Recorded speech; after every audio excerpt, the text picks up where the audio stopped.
Doran Barton. On May 14th, 2011, Sons of Nothing will release its latest CD, Green and Gray. It's been 5 years since their last CD, Clarity, was released.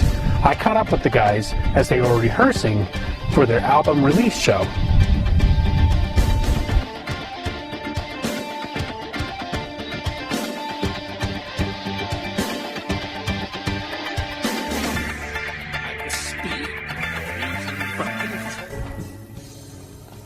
That would be how much time do we have for that? Obviously we don't have... Well, first the Earth cooled, and then the dinosaurs came. Right. Yeah. Since Clarity was released, a lot of things have happened.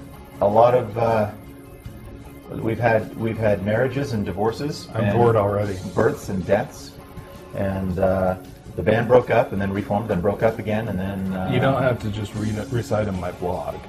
You can read my blog. Your blog is awesome. I'm just saying. I was reading your blog just going, get out of my head, you madman. He asked the question. All you're doing is go read the blog if you want to know what happened. We can just put text That's the nutshell right there. Just scroll it through like the Star Wars way.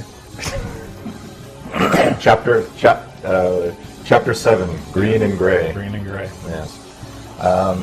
So it's been quite some time, and a lot has happened, and we are grateful and excited and kind of amazed and relieved to be at the place we're at now.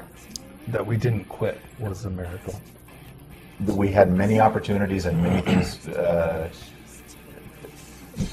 We had a lot of reasons. We had a lot of opportunities to quit, and yet we, for some reason, decided this had to happen. So it's happening. Half the time, I think it was our swan song. It had to happen so we could have the band quit afterwards. So we could put this will be the last will and so we can put a period on the sentence, right? Yeah. Yeah. It's more of a semicolon right now. Yeah. How has being separated by hundreds, thousands, millions of miles affected production? This is going to be a dangerous thing to answer. I think it's made it a little easier.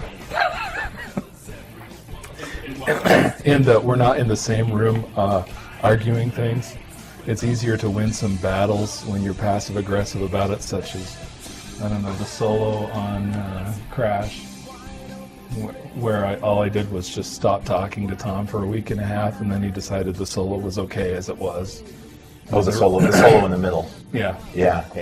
When you said it's nice, but it doesn't work for the song, and then I just stopped talking to him for a week and a half, and then he realized it was good for the song. Yeah, I sent back a very penitent email saying, "Okay, I've gotten into it. It's cool. Let's go with it."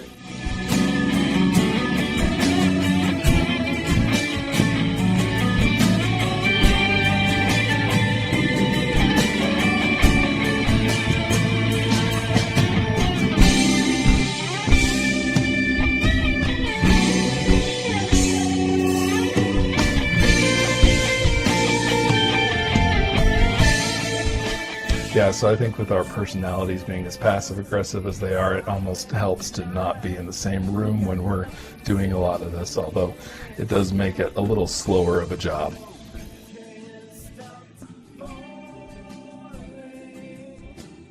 Well, all the basic tracks were done. Were done before I moved. So the drums and most of the bass and quite a lot of the parameters were already set up. Before, so what we've done, the long distance stuff has mostly been vocals and effects and different little bits and pieces kind of thrown in over the top. Well, it wasn't most of the bass retaken, or well, not most of it. Most of my parts were not done before you left. That's true. Well, they were, but then they were redone and then redone again. That's true. Because that's the other good thing about when it comes to how it improved the process. I mean, it elongated it in one sense because we didn't have this. We're in the room together. We have to get something done right now.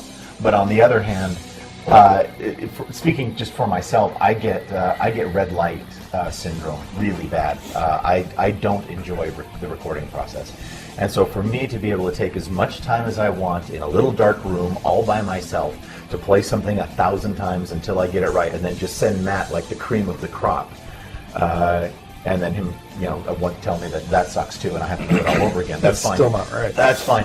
But that to me was a more. I liked working that way because I had a lot more confidence and a lot more. I wasn't afraid to make mistakes as much as I sometimes am with other people in the room when I'm working.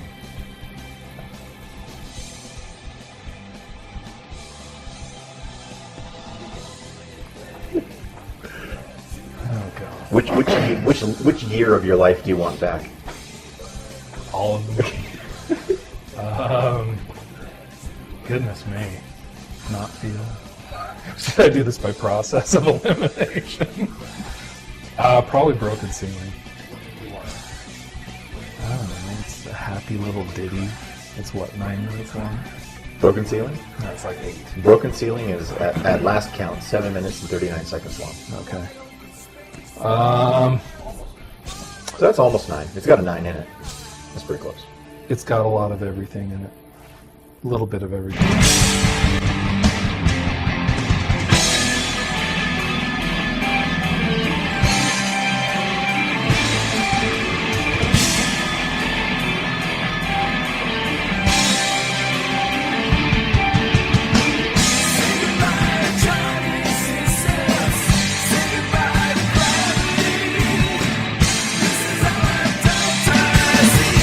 Although, I don't know, I'd kind of say maybe Trepanation. That's the middle. Oh, the middle. Yeah. The Crash. Just Crash. From 4:18 to 4:18 to 10:02 or something. Because it's got the coolest instrumentation. It really does. The funnest parts.